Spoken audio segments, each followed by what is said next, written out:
বাংলাদেশ জাতীয়তাবাদী দল বিএনপির প্রতি একটা সন্তুষ্টির একটা জায়গা তৈরি হয়। বাংলাদেশ জাতীয় ফুটবল দলের সাবেক অধিনায়ক আমিনুল হক ছিলেন ও সময়ের অন্যতম সেরা গোলরক্ষক। গোলবারের নিচে দাঁড়িয়ে তিনি ছিলেন এক অত্যন্ত প্রহরী, যার দক্ষতা ও নেতৃত্বে ভর করে বহু সাফল্য পেয়েছে লাল সবুজের দল। তবে মাঠের লড়াই থেকে অবসর নেওয়ার পর কোচিং বা ক্রীড়া প্রশাসনে না গিয়ে তিনি বেছে নেন রাজনীতির ময়দান।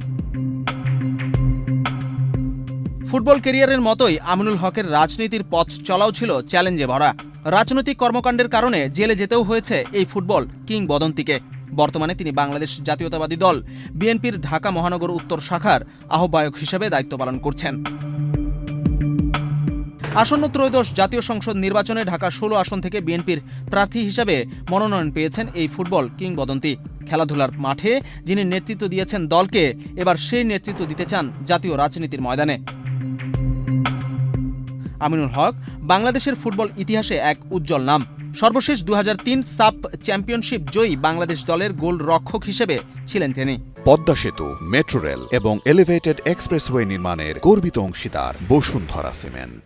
তার অধিনায়কত্বেই দক্ষিণ এশিয়ান গেমসে স্বর্ণপদক জেতে বাংলাদেশ। দীর্ঘ ও বর্ণাঢ্য কেরিয়ার শেষে ফুটবল থেকে অবসর নিয়ে তিনি যুক্ত হন রাজনীতিতে। বিএনপিতে যোগ দেওয়ার পর দলের ক্রীড়া সম্পাদক হিসেবে দায়িত্ব পান আমিনুল হক। পরবর্তীতে ঢাকা মহানগর বিএনপির রাজনীতিতে গুরুত্বপূর্ণ ভূমিকা রাখেন। তিনি ঢাকা মহানগর উত্তর বিএনপির সদস্য সচিব হিসেবেও দায়িত্ব পালন করেছেন। বর্তমানে তিনি এ শাখার আহ্বায়ক পদে রয়েছেন।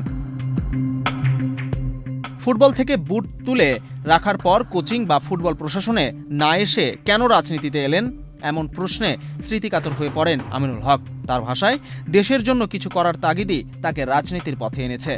এই মহান স্বাধীনতার ঘোষক শহীদ রাষ্ট্রপতি জিয়াউর রহমান সম্পর্কে আমরা বিষয়গুলো আমি ব্যক্তিগতভাবে একটু জানার আগ্রহ তৈরি হলো এবং তার কর্ম পরিকল্পনা সম্পর্কে জানলাম।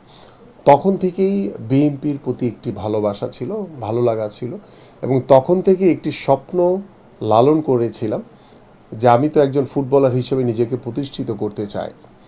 তো ফুটবলার হিসেবে নিজেকে কাঙ্ক্ষিত লক্ষ্যে পৌঁছে যদি কখনো সুযোগ হয় তাহলে বাংলাদেশ জাতীয়তাবাদী দলের একজন ক্ষুদ্র কর্মী হিসেবে কাজ করতে চাই। 13 সালে যখন ইনজুরির কারণে ফুটবল থেকে একদম টোটালি অবসরে চলে গেলাম, তখন সেই যে ছোটবেলার যে স্বপ্ন লালন করেছে দীর্ঘ প্রায় 17 বছর, সে লালন করার স্বপ্নকে বাস্তবে রূপ দেওয়ার জন্য তখন বাংলাদেশ জাতীয়তাবাদী দল বিএনপির ভারপ্রাপ্ত চেয়ারম্যান জনাব তারেক রহমানের সাথে যোগাযোগ স্থাপন করে ভাইয়াকে বুঝিয়ে, চেয়ারম্যান সাহেবকে বুঝিয়ে দেন আমাদের প্রিয় নেত্রী দেশনেত্রী বেগম খালেদা জিয়ার কাছে 2014 সালের 5ই মার্চ, যখন বাংলাদেশের রাজনীতির একটি ভয়ানক একটি পরিস্থিতি, দুর্বিষহ একটি পরিস্থিতির ভিতরে আনুষ্ঠানিকভাবে আমি সহ আমাদের আরও বেশ কয়েকজন ক্রীড়াবিদ আমরা আনুষ্ঠানিকভাবে বিএনপিতে যোগদান করলাম।